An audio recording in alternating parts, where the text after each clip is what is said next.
All right. Apparently I'm live. We'll see. A couple times in my video, and then it freaking crashed halfway through, and it's just a pain.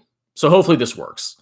Now, welcome back to Strongman Personal Finance. Like this video, subscribe, comment, share it to your friends because I need to grow my channel.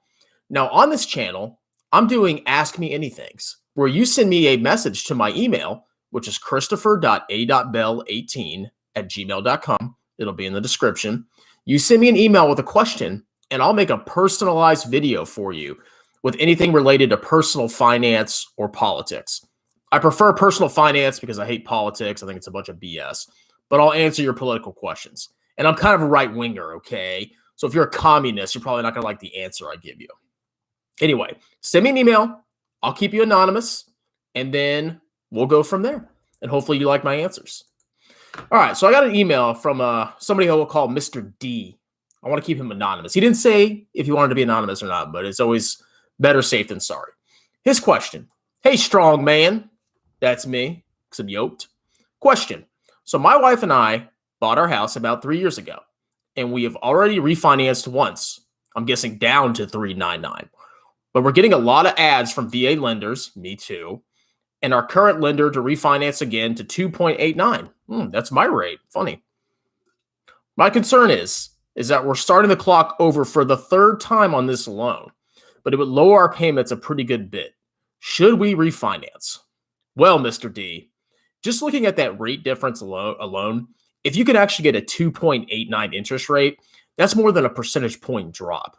And depending on the size of your mortgage, that's going to make a huge freaking difference in your monthly payments. Now, the main thing you need to consider is that rate a teaser rate, or is it actually a rate that you can possibly get when you refinance? So what you need to do is you need to do a little bit more research. I would contact at least 3 of these lenders, tell them that you got this introductory rate, and say, hey, can I actually get this rate? Or how many points or whatever do I have to buy to get this rate? Because when you refinance, I mean, you've done it before, but you're probably gonna have to pay a pretty penny down to actually process the loan. You can't just refinance for free. And you need to weigh the decrease in your mortgage payment versus how much you're paying up front. Because these lenders will give you like these teaser rates, and they'll say, oh my God, I got one for 1.75. But they do that to draw you in. And then once you're in, they say, well, you can get 1.75, but you're going to have to pay $10,000, $20,000 up front to get that low rate. So you need to really do your due diligence and actually contact 3 different lenders and actually get into the weeds and ask them, how much am I actually going to pay to close this loan? Then once you know how much you're going to pay to close the loan, then you can say, okay, my payment, let's say your payment goes down by $100 if you refinance, and the payment or the closing costs are $5,000. Well, you know that in 50 months, you're going to recoup all the money that you spent. So generally, the rule is like 0.5% or more, roughly, when you refinance. It's a good deal. And if you're going to drop your rate by 1%, that seems like a pretty good deal to me. But you need more information. You need to actually contact these people and actually see what they're really offering, because it could be a teaser rate. And if they're doing that, then it's just going to piss you off. Now, I'm actually juggling the same question because I have 2.89 right now, and I'm getting these things in the mail for 1.75. And I'm like, wow, that's almost too good to be true, even with these historically low rates. And in my mind, what I think they're trying to do is just draw me in with a little teaser rate.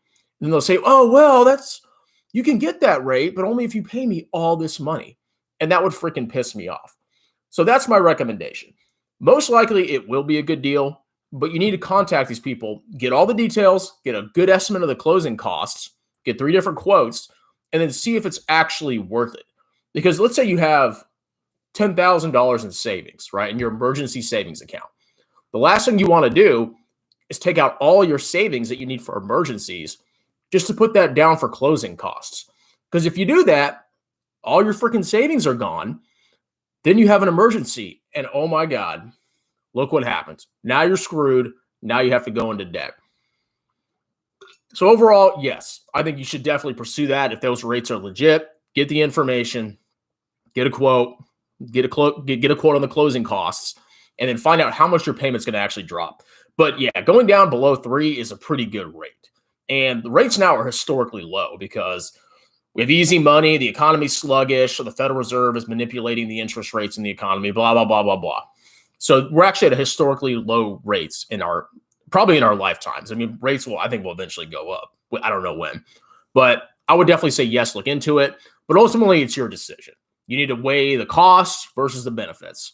Now, if you do decide to go with the refinance and you pay a certain amount of money and you lower your rate and you save money in your monthly payment, I would recommend personally that you use that difference to either bolster your savings, return your savings back to where they were before you pay the closing costs. And then after that, use that money to invest or fund your kids' retirement savings. I wouldn't refinance and pay all this money for nothing. You want to put that money to work for you to max your IRA, max your kids, or not max it, but contribute to your kids' 529 plans or whatever you have. So I'd recommend that as well. But at the end of the day, it seems like a good deal. Contact them and hopefully it works out for you. But ultimately, it's your decision because I'm not actually a licensed financial advisor. So I can't say, yes, you should do that. Because if you do it and then you lose all your money, you can sue me. I think. I don't know. Maybe you can. And if you do that, that would really piss me off, okay? Because I'm trying to retire. Now, that's it. I hope you like the answer. If you have more questions, shoot me an email. I will answer your email with a live video. I either do it over my lunch break, which I'm doing right now for anybody that works with me. I'm on my lunch break, or I do it after work.